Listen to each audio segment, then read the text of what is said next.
So, yun guys. Magandang hapon mga kateknik. So, andito ulit tayo sa ating temporary na shelter ng ating mga manok, no?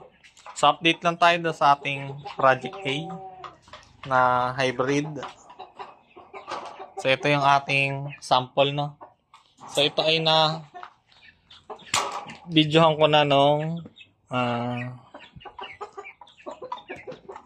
first month, second month, at saka third month. Ito ngayon, 3-month-old na to. Yan. So, ganyan na siya kalaki agad. So, 3-month-old guys, ganyan na kalaki.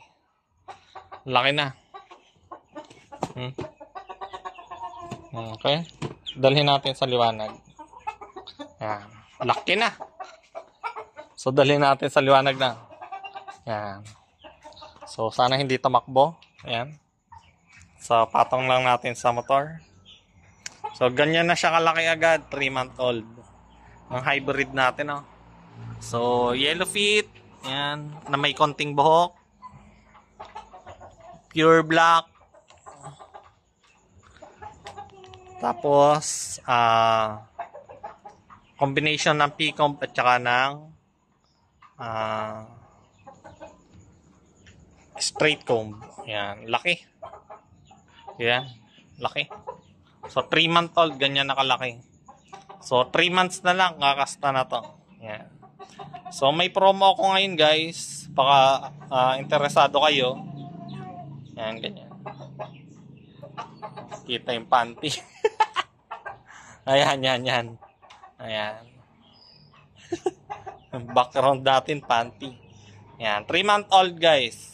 So, nag-promo ako ngayon kasi sobrang dami nating na-produce na hybrid, no? So, half price, 50% discount tayo ngayon. Pero, pag na-meet na natin yung ating tamang bilang dito sa ating farm, ibabalik natin yung presyo natin, no? So, sa ngayon, 3-month-old, ganyang kalaki, 1,000 pesos lang yan, guys.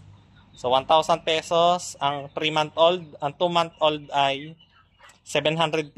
Ang 1-month-old ay 500 pesos. At ang ating day-old to 2 weeks ay 250 pesos. So, avail na kayo guys. Na? Yan. Yun lang. Bye-bye.